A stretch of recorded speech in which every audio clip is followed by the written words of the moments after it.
Hi there's. അപ്പം നമ്മൾ കുറേ ആയില്ലേ ഒരു വോട്ട് ഈറ്റിട്ടേണ്ടി നോക്കിയിട്ട്. അപ്പം ഇന്ന് നമുക്കൊരു വോട്ട് ഈറ്റിട്ടേണ്ടി നോക്കിയത്. അപ്പം രാവിലെ തന്നെ നമ്മൾ വെള്ളം കുടിച്ചുകൊണ്ടാണ് ഒരു ദിവസം തുടങ്ങുന്നത്. അത് കഴിഞ്ഞ് നമുക്കിന്ന് ബ്രേക്ക്ഫാസ്റ്റിന് അപ്പവും ചമ്മന്തിയാണ്. ഞാൻ ഇപ്പോൾ പൊതുവേ കട്ടൻ ചായ കുടിക്കാറില്ല, അതുകൊണ്ട് കട്ടൻ ചായ സ്കിപ്പ് ചെയ്ത് അതൊക്കെ കഴിഞ്ഞ് നേരെ ഒരു 10 മണിയൊക്കെ ആയപ്പോൾ നമ്മൾ മഞ്ച് കഴിച്ച്. പിന്നെ ഞാൻ ഉച്ചക്കലത്തെ ലഞ്ച് ഇന്ന് എൻ്റെ വീട്ടിൽ നിന്നാണ് കഴിച്ചത്.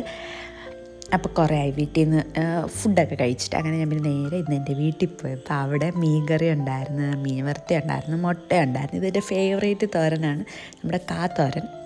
അങ്ങനെ നല്ല ഉഷാലായിട്ട് അമ്മയുടെ ഫുഡൊക്കെ കഴിച്ച് സൂപ്പറായിരുന്നു. കുറേ നാൾക്ക് ശേഷം കഴിച്ചുകൊണ്ട് വന്നു, നല്ല ടേസ്റ്റ് ഉണ്ടായിരുന്നു.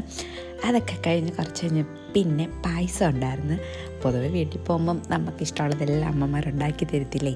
അപ്പോൾ അതുപോലെ തന്നെ ഇന്ന് എനിക്ക് പായസം കുടിക്കാൻ തോന്നി. അങ്ങനെ പിന്നെ നമുക്ക് അടപ്പായസം ഉണ്ടായിരുന്നു.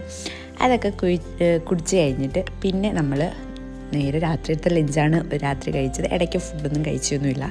ഇന്ന് ഹെവി ആയിട്ട് രാത്രിയിലത്തെ ലഞ്ചൊക്കെ കഴിച്ച് തൈരും മീൻ വറുത്തതും കൊഞ്ച് കറിയും പിന്നെ തോരനും അച്ചാറും എല്ലാം ഉണ്ടായിരുന്നു. അതൊക്കെ കൂട്ടി ഹെവി ആയിട്ട് രാത്രിയിലത്തെ ലഞ്ച് കഴിച്ച്. അപ്പം അതൊക്കെ കഴിഞ്ഞ് ഒരു 10 മണിയാകുമ്പോൾ എനിക്ക് പിന്നെയും വിശന്നു. അപ്പം പിന്നെ കുറച്ച് ഫ്രൂട്ട്സ് ഉണ്ടായിരുന്നു. നമ്മുടെ പേരയ്ക്ക് ഡ്രാഗൺ ഫ്രൂട്ട് ഉണ്ടെന്ന്. അതൊക്കെ കഴിഞ്ഞ് അപ്പോൾ വീഡിയോ ഇഷ്ടപ്പെട്ട വീഡിയോ ലൈക്കും കമൻറ്റ് ചെയ്യണം. അതുപോലെ നിങ്ങൾ എൻ്റെ ചാനൽ സബ്സ്ക്രൈബ് ചെയ്യില്ലെങ്കിൽ